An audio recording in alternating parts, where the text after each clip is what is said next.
Today is May 29th, 2009. My name is Lori Preston, and we are here today at Randolph-Macon College in the McGraw-Page Library with Hilbert Hunter Hayslett, who is the class of 1959, also known as Hibby Hayslett. Also in the room are his wife, Jerry Ann, and Sarah Hendricks. Well, welcome to Randolph-Macon today. Well, thank you. We're happy to have you back and here. If you could tell us a little bit about how you first heard about Randolph-Macon. Well, I went to Fairfax High School, and so it was a large enough school that it could attract the colleges to come in and participate in a college day. And so my senior year, Randolph-Macon was one of the schools represented, so I knew of Randolph-Macon College. But more closely was the information I got from my principal, Samuel J. Coffey, who was a 1931 graduate of, I found out later, I didn't know then, that he was a 31 graduate of Randolph-Macon College. And he was the one that sort of breathed life into the school other than just a name and a place. Okay, thank you. Now, can you tell us about your arrival on campus, your first impressions of the campus? Now, you hadn't seen the campus? No, I hadn't seen the campus before, and so came down. I was on a football scholarship, and so I came down in early August or mid-August for the preseason football practice, and so the campus was basically vacant except for the maybe 30 or 40 football players that were here. And so it had a sort of a different view, but it had a sort of an idyllic quality. The buildings and the trees and everything was neat. And of course, had one of the things I loved. I always loved trains, and so to have a railroad track running by the school was it was like dying going to heaven. You know, I could see the trains, and so it was just a comfortable place, and the buildings were impressive. I was a country boy, so I didn't see many Gothic buildings or with columns and all the things that you would see in a institution like this, and so it was very impressive. And of course, I was only 17 years old, and so I was a little bit wide-eyed. Mm-hmm. What did you think of the town when you first arrived? Well, it was sort of like the towns I was used to a certain degree. We palled around together with two or three of us. Guys would go out and get ice cream or go to just explore and see what's around, and so we found it interesting. It didn't take us long to learn pretty much what there was to learn, but we always called them the townies, but there were always local people that lived locally, and we once we were identified as football players, we had some status, so that people would come over and talk to us, and so even though they didn't know that I was a freshman and didn't know much about anything, but it we became part of the community fairly quickly. Ashland's a very welcoming place, as is the college, and so it didn't take us long to fit in. We were by 2 or 3 days we were part of the scenery. Now, which dormitory did you live in? I lived in Thomas Branch. Okay. And do you remember what floor you were on, or about where your room was? I was on the first floor. Okay. And how many roommates did you have? I had one. Just one. Actually, the roommate I had, I went to. He was from Fairfax also. His name was Tom Wood. Okay. And he was a left-hand pitcher, so he played baseball. Okay. I think he didn't stay real long. He maybe stayed for a year or two, and so I had someone that I knew from high school, even though he wasn't a really close friend, but we had shared community and education history, so it was good to be with someone that was not a total stranger. What did you think about the dormitory when you moved in? Oh, it was real different. Dormitory life was really different. The dynamics of different people and their own peculiarities. We had some really peculiar people, and so, for example, we had 2 Saudi Arabian gentlemen that were up on the 3rd floor, and of course we would go around and some would play cards and some would do various things. So we'd go where the action was. We'd know what room was a meeting room where something was going on. But one of the things that we learned quickly was not to go into. I think the Abdullah Gil was the name I remember. You didn't go into their room without knocking, and the reason was that they would sit at their desk, put their feet up, and throw knives at the door. Oh my! and that was the way they amused themselves. It was fun. They bonk like this, and so you didn't walk in to do that. And of course, they were Saudi Arabia, and money wasn't a problem. So basically, whenever the door they would tear it up, they buy a new one. That wasn't it wasn't a problem. But it was a really neat kind of thing. And so I had never met anybody from Saudi Arabia before, and very nice people. But you run across some different things. Yeah. Can you tell us a little bit about some of your close friends while you were here? A lot of the football guys, I'm sure.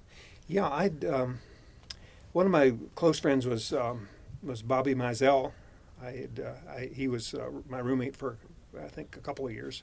Okay. And I haven't had much contact with him since school, but we spent a lot of time together. And I was actually I was a Phi Cap fraternity, and so I knew, but I was friends with was friends with a lot of people. As a matter of fact, one of my enduring friendships now is with a fellow called Sonny Williams. His name is Romy C. Williams, and his nickname is Sonny, and he was a really neat guy, and he lived in Thomas Branch. The interesting thing about Sonny was that he always had a new car. Oh. His dad ran a quarry down toward Charlottesville, beyond Charlottesville, and so Sonny was a real regular guy, but in my eyes, he had money. When he had that nice a car, so he actually drove a 55, 56 Corvette. Oh, a nice car. Red, and so it was neat to know him. And another friend was Paul Justison, and Bob Ferguson, whom I've kept in contact with. Andrew Jackson Johnson Jr., who played football and did weights, and just a number of other people that were and I've maintained contact with a lot of them. Okay.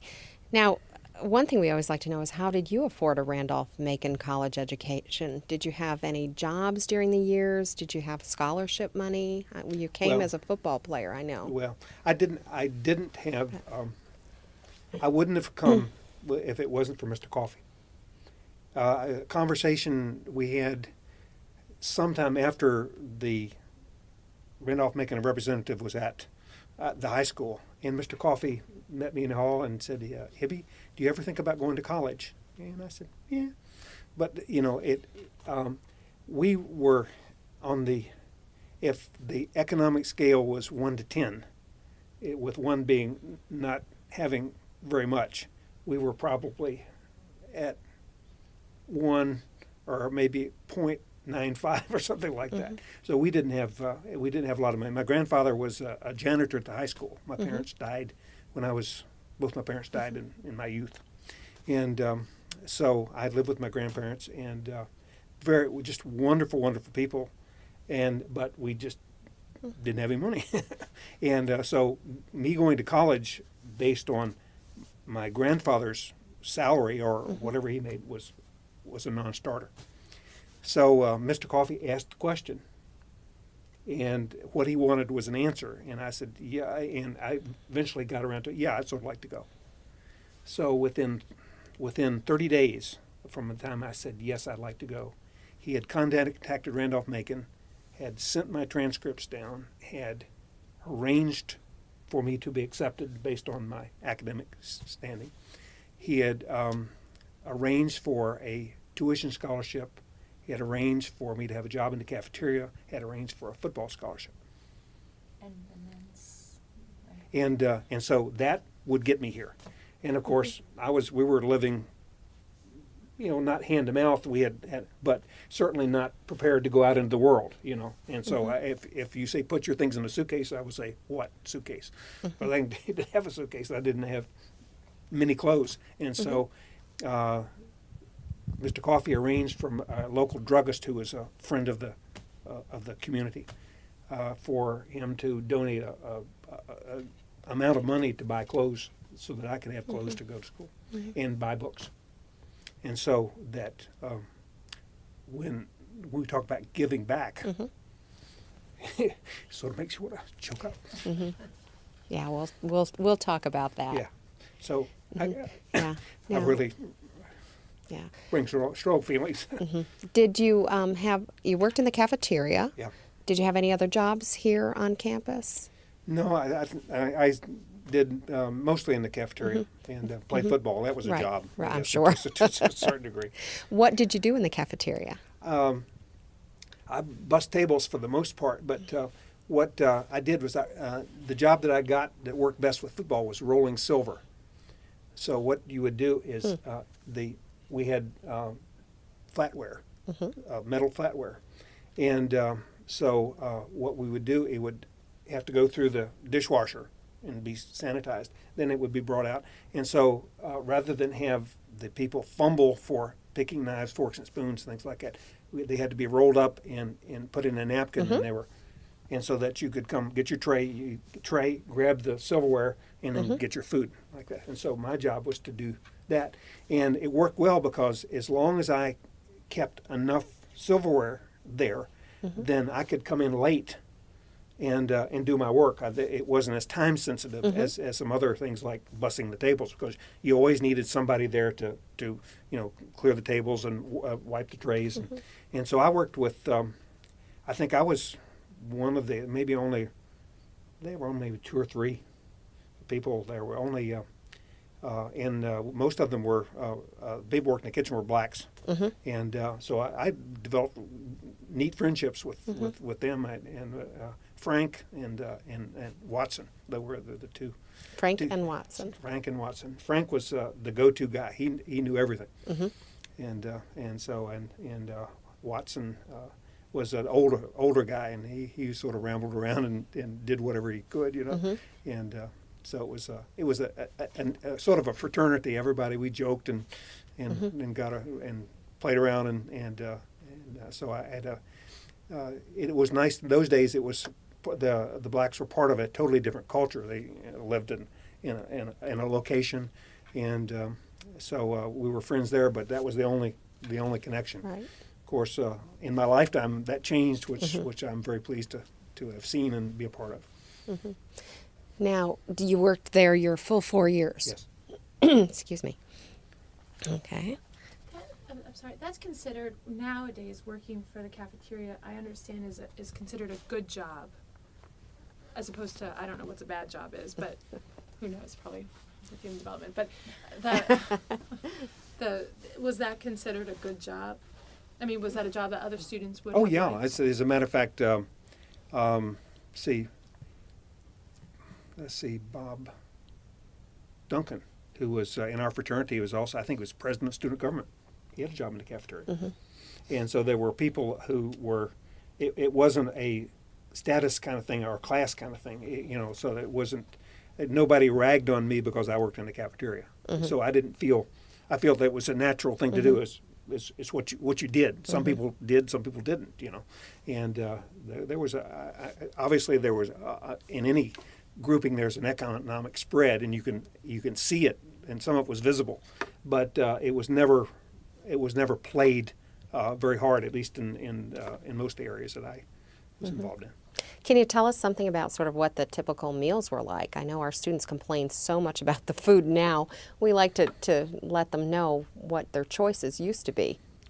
Well, we had, I think when we had roast beef, we called it rope meat. Because what they would do is you would buy the rolls of meat, probably bound, held together, and then it would be sliced. And when they slice it, then they couldn't get all the strings out of it, and so occasionally you would get piece of string and in with the meat, and so it was. I mean, it was not unsanitary or anything like that. It was just the way it was, the presentation, and so it was. We had the servers there, and it was. You could say, "Oh, give me double of this," or some extra of this or that and the other, and you could get that. But we had lasagna and spaghetti and vegetables, and occasionally we had I can't remember. I think we had some hamburgers and French fries on occasion, and I think the complaint is universal. I think it's I think that is a part of living is to think that food is better elsewhere, and like breakfast is always better at Speed and Briscoe than it was coming to the cafeteria. You have to explain what Tell us Speed and about Briscoe is. Speed and Briscoe. I don't think we've heard about Speed and Briscoe. Oh, my. Well, And Speed it and Briscoe was this was before 95 was through. This was and so Route 1 about 2 or 3 miles toward Richmond to south was a Speed and Briscoe truck stop, and there. Oh, the truck stop. Okay. Yeah. Nobody ever gave us the name of it before. Yeah, a Speed and Briscoe truck stop, and you could go down there, and it was open 24 hours, and you could get eggs and hash browns and coffee for 35 cents. That was wonderful. Wow. And extra, and so the deal was, anytime that you felt any out of sorts or do anything, let's go down to Speed Briscoe, get some eggs. That was the deal. So you'd always find somebody, and who wants to go? Or somebody yell out, going down to Speed Briscoe, load up, and the car would you always had full car, you didn't have anything to see, and go down there and you get toast and we go in there and talk and drink coffee and it was a really good hangout, and of course it was cheap and the food was good, and so it attracted late at night, particularly when you, for example, I say we got to study late, so you'd study at up to 10 o'clock, and I like that. Well, my version of studying, and then you say, well, let's go down there and get some coffee and some food, and then you go for a couple of more hours after that. So it was a really neat hangout, and the truckers put up with us. We didn't mess with them, but we were loud and juvenile, of course, and the truckers were, of course, truckers, and they're working and busy and tired and whatever like this, but they put up with us, and so we had a good relationship. What other local hangouts were there? Where else did you go? Well, we went to the movies, and they had an ice cream store. We'd go to the ice cream store, and then I didn't actually hang out at Hughes Drugstore, but I'd got a job there. That was one of the places I did work for spending money when toward my senior year when I needed more money and economic demands, and so I went down and got a job, and I think one of the high school seniors worked there, and so Dr. T.W.L. Hughes was a local icon. Everybody knew T.W.L. Hughes, and so but anyhow we got a job there, and so I would make they had a real soda fountain, and so you'd make sundaes and all sorts of things, and so I would go there like 2 or 3 days a week, and maybe get 10 hours a week there. So good spending money, and of course that's where I met Jerry Ann. Oh, I wondered about that. I was going to ask you that next. Can you tell us a little about that? Well, I can tell you my side of the story. And they had some chairs and a window in front. It's actually, I think, the train store. There's a model train store. I think it's in that same building. And so, but they have the windows there, and so right, the building's still there. Yeah. The drugstore closed in 1989, Yeah. but it still says Hughes. So they had some tables up front, and so booths, and kids would come in and buy whatever they wanted to get, and then wait for the rides or whatever, and hang out. And so they showed up, and so one day, real good-looking young woman showed up, and so I noticed her, but I was she was obviously in high school. I knew she was in high school, and I was in college, and so you between locals and college, you don't make assumptions. Just because somebody you don't. I didn't feel like it was appropriate to hit on anybody. So, the fellow who worked from the town who worked in the store with me is named Ray Tate, and so I asked Ray who she was, and then after some time asked if he knew that if she was dating anybody, had a steady or anything like that. So I don't remember so much about the day-to-day contact. Finally, somewhere along the way, I introduced myself and talked to her. And I don't remember so much. I don't think I had any memorable lines or anything like that. Yeah. Now, we've heard the term calicoing used in dating local girls. Is that a term you've ever heard? No. Okay, because we've heard it from several people. And there's actually a poem Yeah, no, about I it. didn't use that term is not familiar. So it may have dropped by then. But anyhow, and so I eventually we talked and wanted to. I wanted to have some contact with her, and so I think one of the things I arranged to get invited out to your house for dinner. So we'd love to hear about what your impressions were of this Randolph-Macon man. Well, I don't know that I knew that he was a Randolph-Macon man. I was, as he said, in high school and played sports, and after practice, which of course meant staying after school, I would miss the school bus that gave me my official ride home. I lived about 5 miles out of town. I would go to the drugstore and do homework or whatever. If there were friends there, chat with them. And, he was just this cute guy that worked there. And I think he might have asked if he could get me anything from the fountain, and I had no money to spend, so never got anything. But somehow he did strike up a conversation, and after we had become acquainted, just casual conversation, I don't remember the exact sequence of events, how he asked about going out, wanting to go on a date, maybe going to dinner, doing something. I don't remember exactly what it was. And knowing my parents, I thought that they might want to meet him before they allowed their daughter to go out with him. And so I invited him out, and I'm sure that I arranged with my mother first to see if it was all right if he maybe came out for dinner. And then, of course, I had this idea that, well, if he was coming to dinner, I should probably be the one to prepare dinner. And so I did. And I don't know if you want the rest of the story or not. Well, let me chip in something here. So the mechanics, I didn't have a car. So she lived 5 miles out in the country. And so it wasn't real couth as far as I was concerned to try to get her dad to come in and pick me up. And so this is where you begin to lean on your friends. And so Sonny Williams comes into play. And so Sonny was a nice guy, and I said, Sonny, how would you like to have a nice home cooked meal?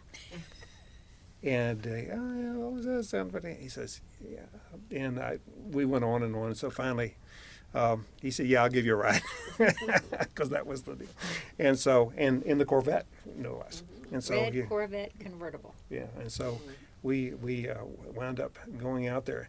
Now, one of the sidelights to the story is that, and a real faux pas on my part, is that I had this tremendous appetite. I had a bottomless pit. I could eat tons of food. And so I was afraid that I would embarrass myself by eating too much out there. So we were going to go out for Sunday dinner. I think it was Sunday afternoon, 2 o'clock, 3 o'clock after church. So what I decided to do was I would go to the cafeteria and eat a regular meal, and then I would be able to go to the house and eat normally like a normal person, so I did.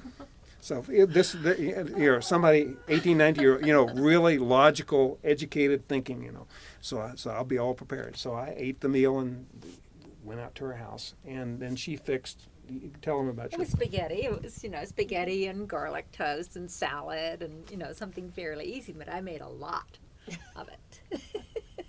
And so he had some, and Sonny had some, and the rest of the family had spaghetti. And I knew that he had a huge appetite. He was a football player. He was a big guy, so certainly he wanted seconds. He was dying. He was so full. And I didn't know until later that, of course, I had to compete, made a big faux pas. And I was crushed. I thought he didn't like my cooking because he didn't eat as much as I thought he was. And unfortunately, I didn't make as big an impression on her dad because when we talked to her, she talked to her dad later. What did he say? Well, he said that he was far more impressed with the other fellow. And I think it was truly the car. Yeah. So. Well, you made your choice, and he's Yes, been I eating your did. cooking since. And I did not make a mistake either, despite my father's. So we're coming up on 49 years. So. Terrific. Yeah. Terrific. Now, you mentioned you belong to a fraternity. Yes, the Phi Kappa Sigma. Mm-hmm. And we were right across from the church. Okay. Did you ever live in the house? Or Yeah, were, yeah, okay. I lived in the house for 1 year, I think my junior year. Okay. And it wasn't a smart choice to do. It was okay to do that. We had it was tough during parties, but it wasn't that we were interfered with our studying or anything like that. Because during party time we weren't studying, and but we were just rats. We were just rats. Our room was unkempt, and we had to run people out of our room during party time, and it was scuzzy living, and but it was, we all got along, and it all worked out, but it was not, we weren't living high at all. It wasn't, there was nothing classy about it, but we had a good time. Well, that's always important. Yeah. So what else were you involved in then, in addition to football and your fraternity? Let's see. Your yearbook states that you were the junior class secretary? It could have been, yeah. It did involve work, so that's probably the reason that they... Made an impression. Yeah, that's probably the reason that I Okay. was involved in that. You were a student assistant in Spanish, Yes. Romance language major. Yeah, and my major professor was L. Paul Miller. He was a wonderful, wonderful guy. And, of course, I learned to appreciate him more as time went on. And I kept in contact with him after I graduated and in future years. So we had a friendship beyond school. But with my economic background and immaturity, it was obvious that I was sort of a country boy who grew up with, and I was smart enough. I was always smart enough to handle the work, but culture wasn't a big deal, and so my saving grace was that I took 3 years of Latin in college, in high school. So I was. And I had very good teachers in high school. So I came, despite the fact that I was sort of a diamond in the rough, so to speak, I came relatively well prepared in fundamentals, and except I wasn't very cultured.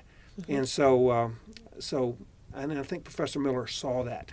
He was a sort of a country boy himself, and I think he identified with me. And so he nurtured me along a little bit. He gave me some boosts and talked to me and was patient with me and understood me probably better than most of my professors. And I really did need that. And because I was started at 17, and my grandparents were uneducated, and so most of the culture and things that I got in terms of academic culture was self-starting, that I read the books and inquired and things like that. And so it's not to diminish my grandparents, but to learn about the world and the modern world and how everybody else lived. It took some growing up, and I think Professor Miller saw that. And in addition to teaching me Spanish, he mentored me in other ways, and I much to his credit, and very, very instrumental in my being successful in school. Was it really his influence that made you major in languages, or No, had you I did it because it was intended easy. Oh, okay. Confession. Yeah, in high school, I think we took one Spanish class, and I would just max. It was just easy for me. Once you take Latin, and then Spanish, if you take Spanish, then they're companion languages, and same with, well, of course, Latin being the root, and it was just easy. I could just click, just like some people can see math and say, oh, this formula, you X, you solve a Y, and like that. Languages work the same way with me. My mind worked that way, and so I got encouraged by my success, and so and I could actually see myself being in the Foreign Service or being a translator or something like that, because I really liked the language and enjoyed the activity, but. It was so that encouragement, and I liked it, and of course the professors were good. Small classes, which is very good. In some of my classes, particularly language classes, 5 or 6 people with a professor, so you really got a lot of attention. Sometimes more than you need. Like when you go to sleep in class. Oh, I can't hide. But just one story. Really, I have to tell this. Professor Miller was such had a dry wit, and it showed the sort of relationship we had. We had a class we were reading Spanish novels, and so it was, and so we were translating them, talking about them, and so it was 2:30 in the afternoon, and of course most of the time you'd have the classes in the morning, and in the afternoons you would have labs or study, whatever. And so 2:30 in the afternoon, awful time to have a class. So came in the first day in class, and he came in and he says, well, this is not a good schedule for me. He says, this interferes with my nap time. So he says that if I should happen to doze off or anything like that, you could just quiet, tiptoe out and let me sleep. And just laughed, just a joke. So I could go to sleep in class at a drop of a hat. I was always sleep deprived. And so one day we're reading, and came to be my turn. I was sound asleep. So he punched me. He said, "Mr. Hayslett, are you ready to read?" And I looked up and I said, "Professor Miller," I said, "at the beginning of the semester you said that if you fell asleep during class because it was an afternoon class, that you would ask us to have the courtesy of leaving you alone and be quiet and let you sleep. And I was wondering if you would return that courtesy to your students." And I mean, this was a 18-year-old to a professor, and so brazen I was, but he smiled, and you got a point, and he went on to the next person.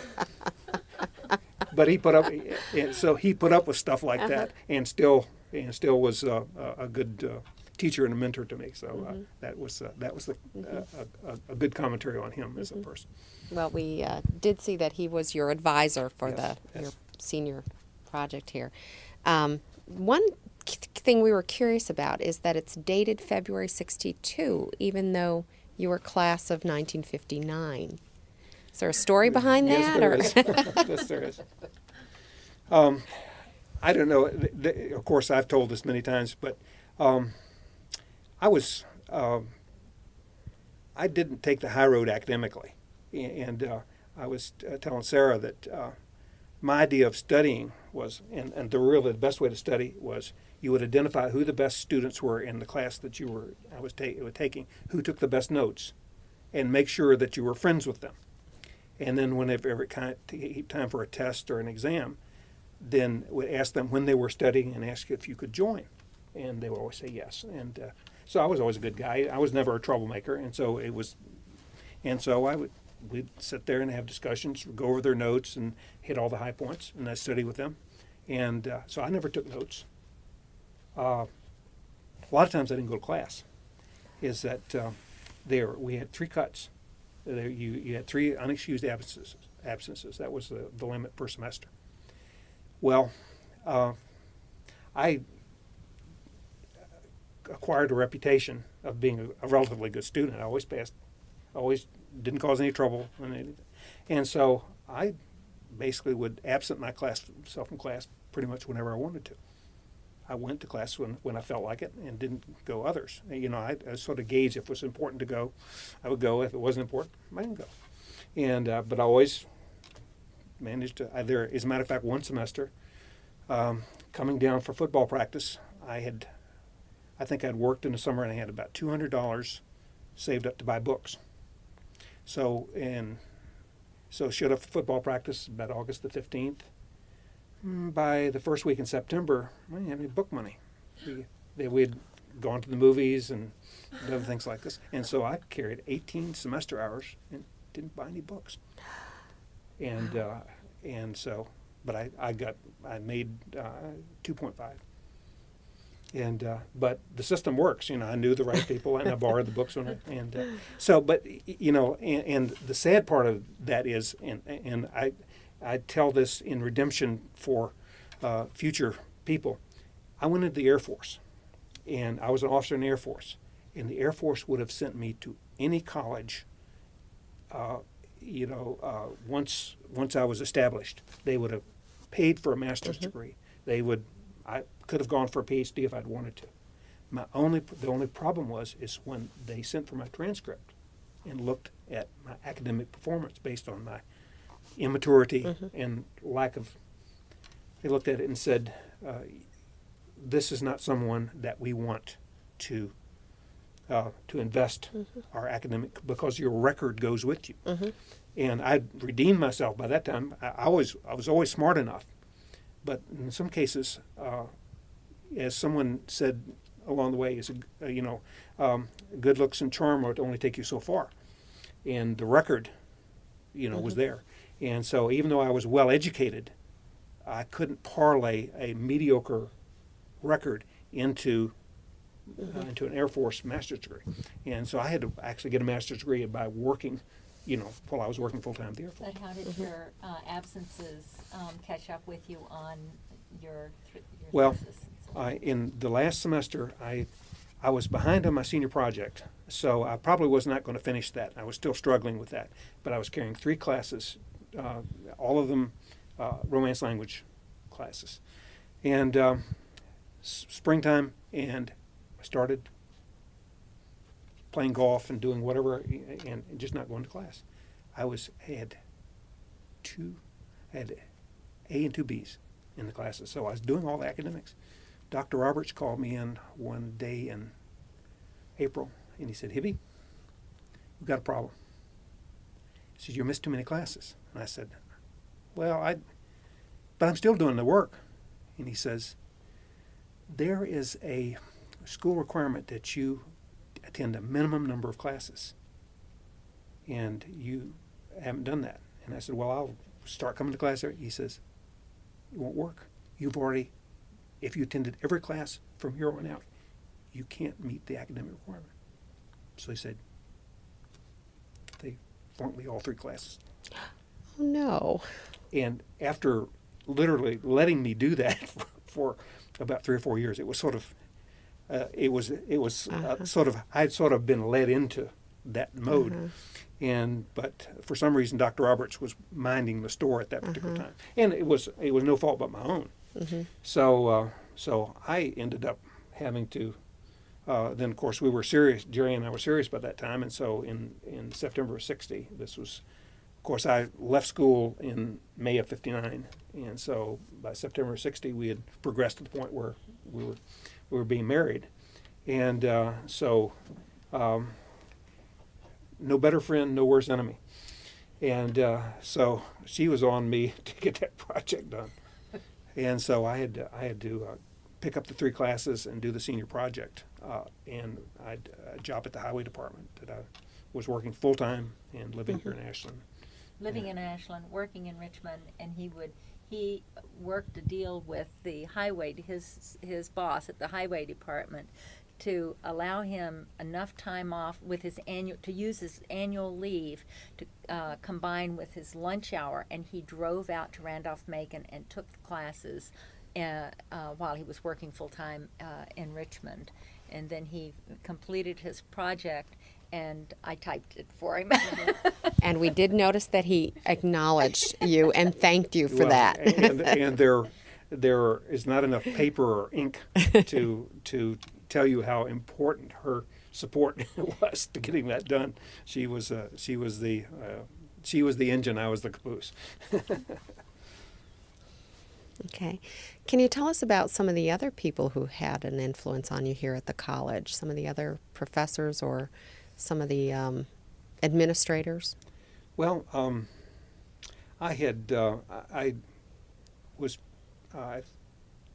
trying to go through the order of merit here, but in any case, one of the courses that I really enjoyed was geology. I took a geology course from Dr. Schuyler Miller, he taught, and a one-semester course, but I loved it.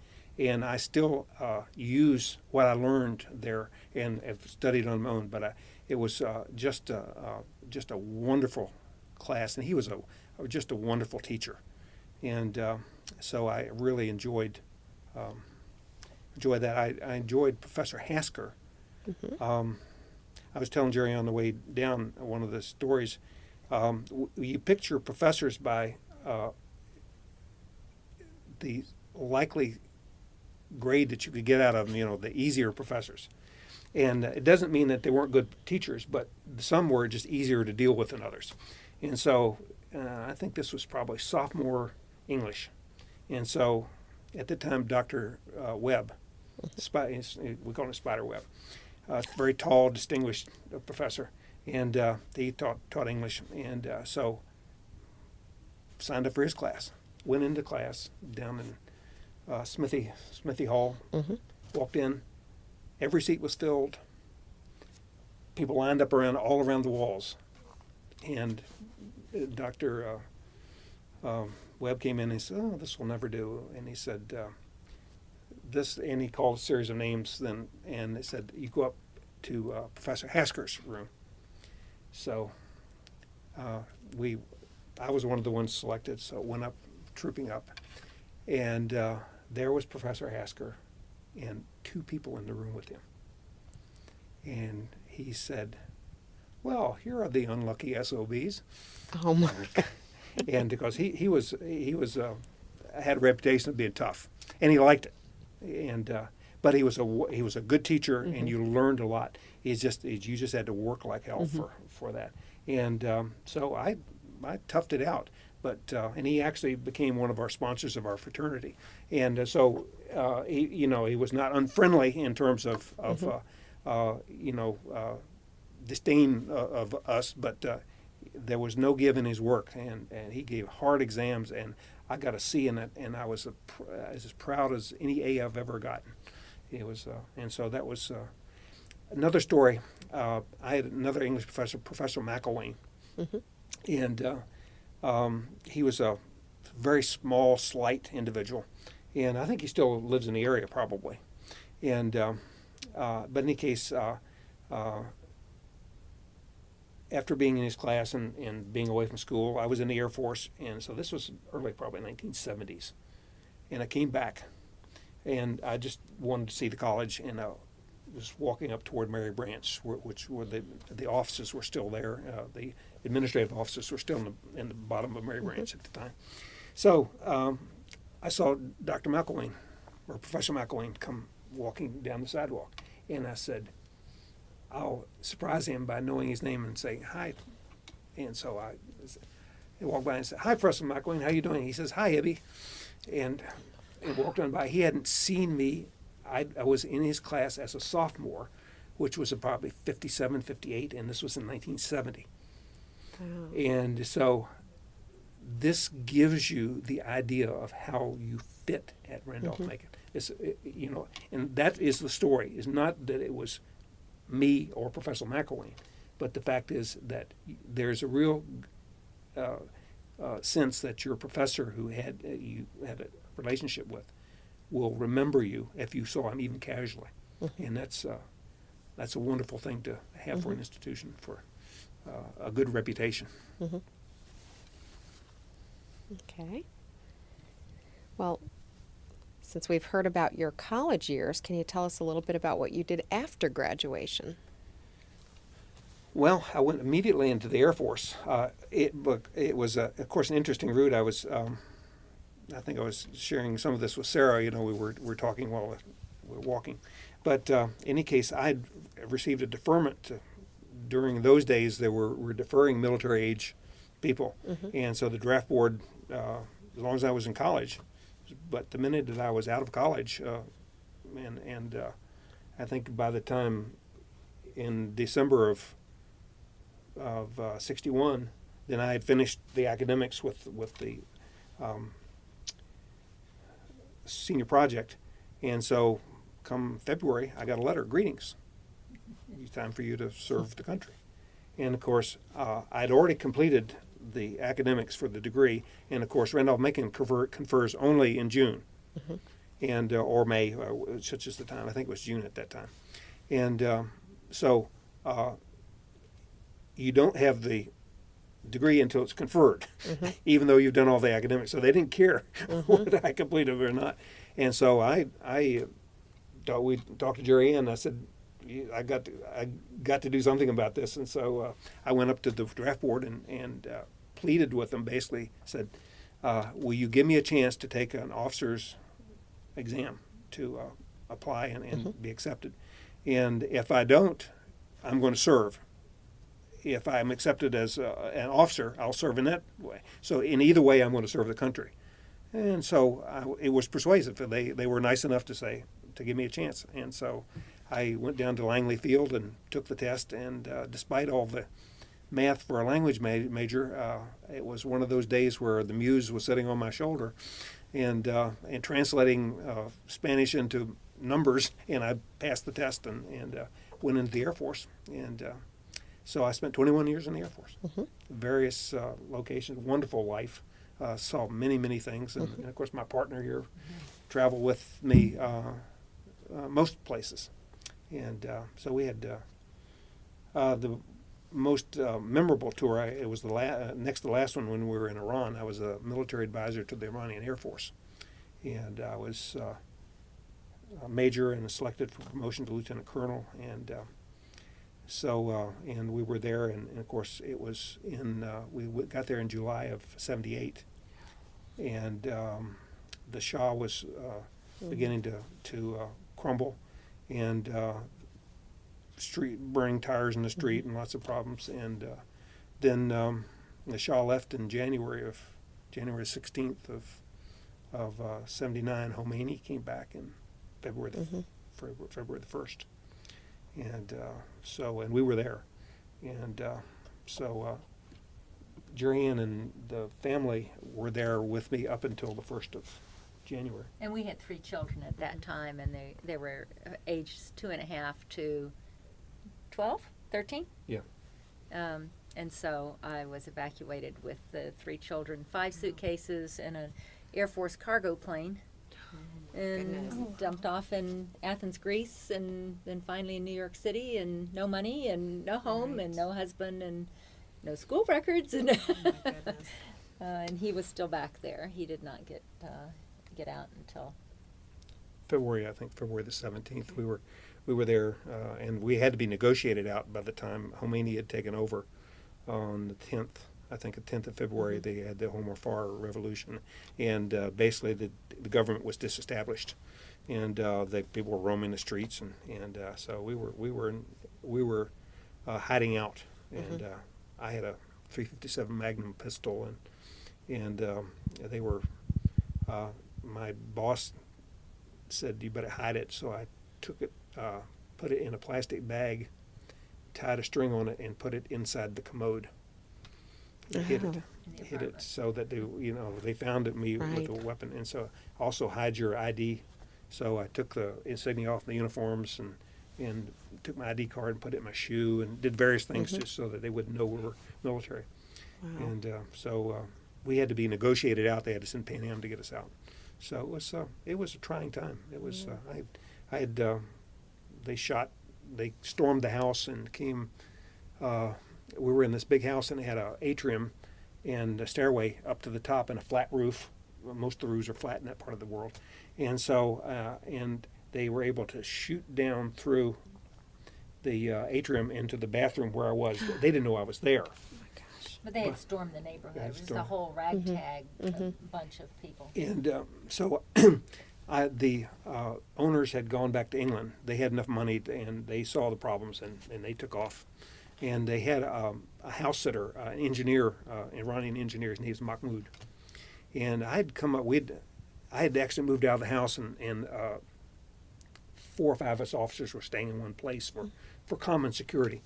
And so, but I went up to this house just one day just to talk and look through, see if I could salvage anything, because we knew we were going to leave everything.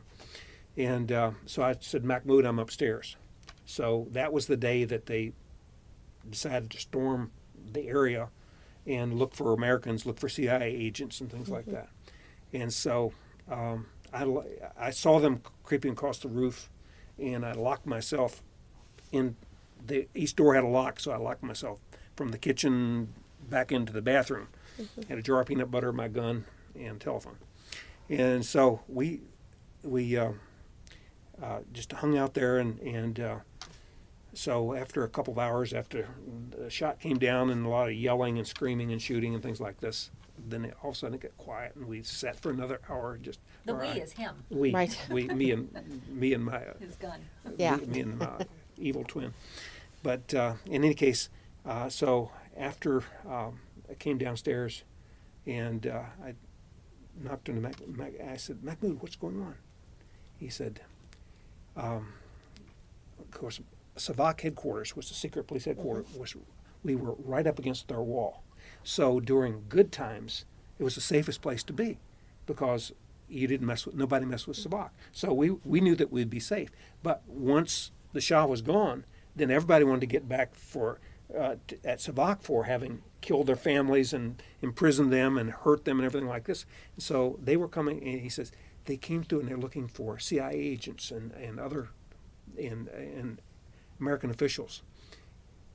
And he said, are any of them around? They asked me, and he says, nah.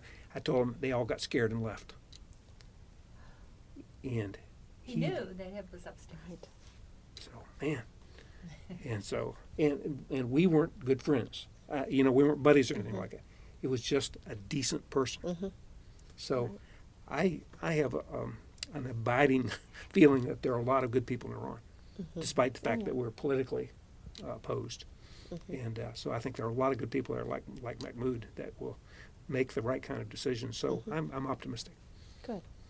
I hope your other positions were less eventful. Yeah, they were less eventful. Okay. How did you stay in contact with the college after graduation? Well, Jerry Ann has relatives and I have relatives in Northern Virginia and aunts, and she has a sister and other individuals Relatives. in Live in the area here.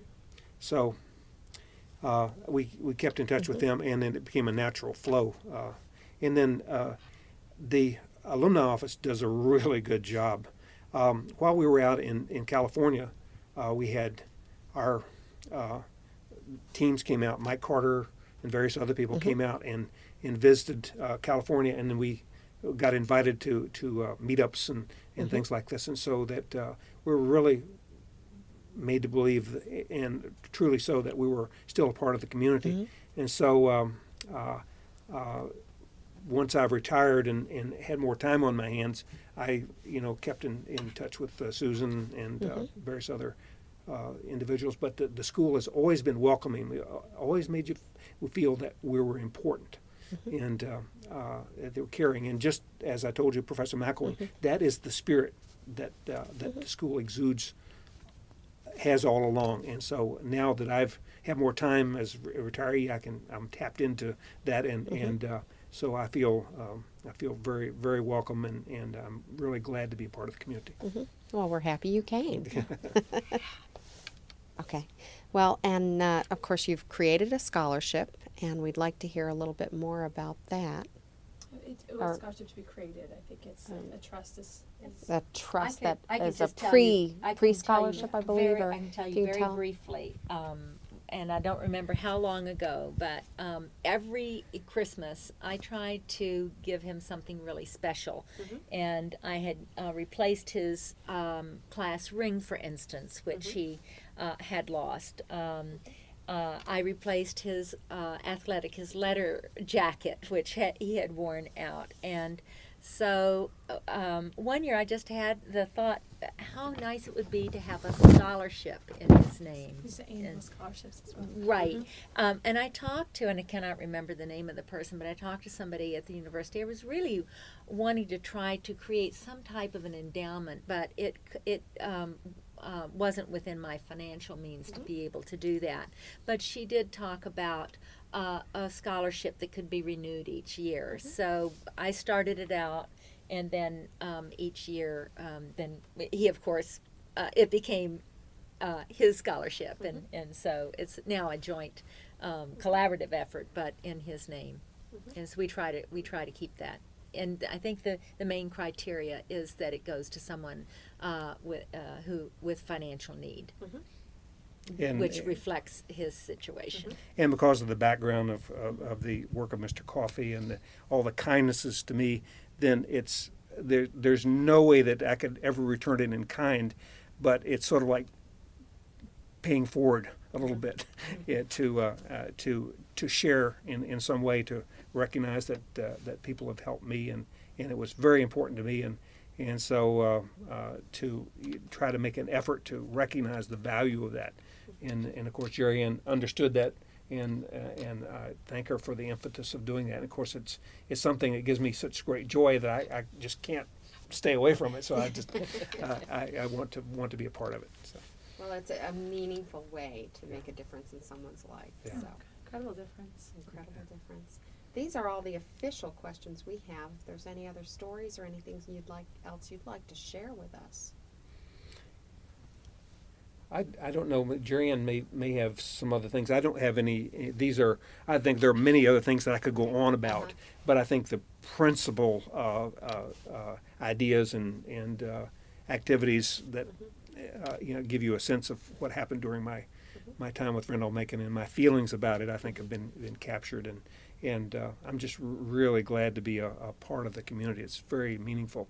I'm part of the committee for the reunion, and we talk about class gifts and other things like that.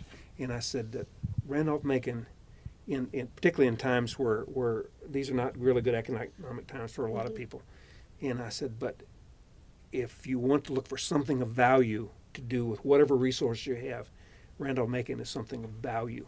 And so that if anybody has any resources and money you want to put in a safe place, make sure it will be used well and will contribute to the future, then Randolph-Macon is a wonderful way to do it. So I felt easily committed to being part of the process of working with the reunion and trying to persuade other people to come and participate and to be a part of the community and contribute in whatever way that was appropriate for them to do.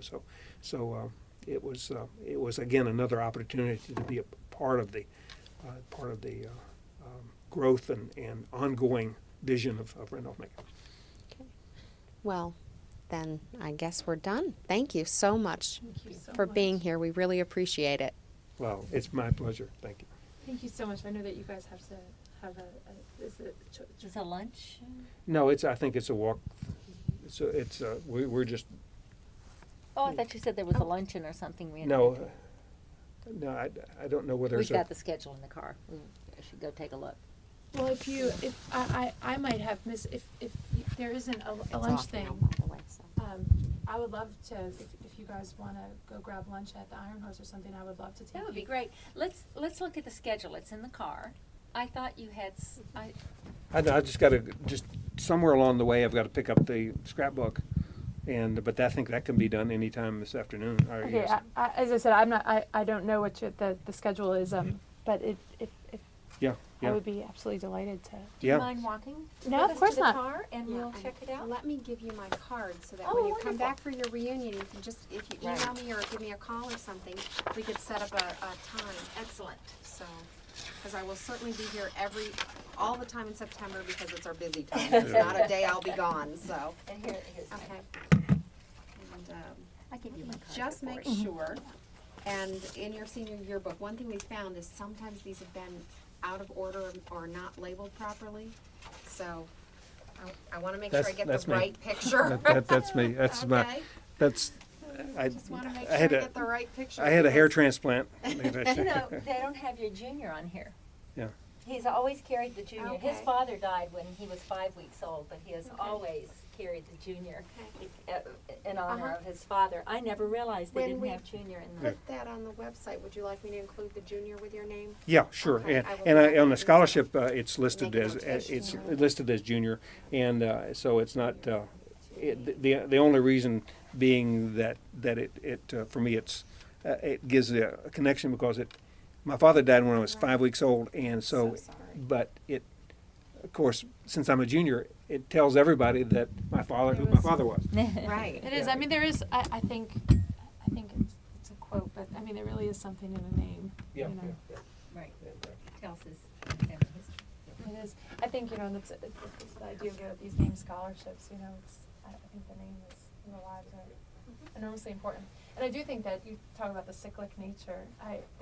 Hopefully, next year or the year after, you can come to one of the scholarship banquets. But this past year, in President Lindgren's remarks, I mean, he talked about there's nothing, you know, if you think of the college as being a cycle, right, of the falls and the commencements and the summers, you know, and life, of course, being a larger cycle, but that scholarships really, it's like the past, present, it's the entire college. Yeah. You know, it's every experience. I mean, they're very, very. Yeah, I did come to one. You came to the first one. First one, and I got my picture taken with With the the recipient. recipient. With the recipient. Yeah. Uh-huh. And, But they're, it is, but I feel like scholarships more than anything are paybacks, you know, the cycle, not paybacks, it's not the right word. Well, thank you. That was a nice interview. Well, thank you.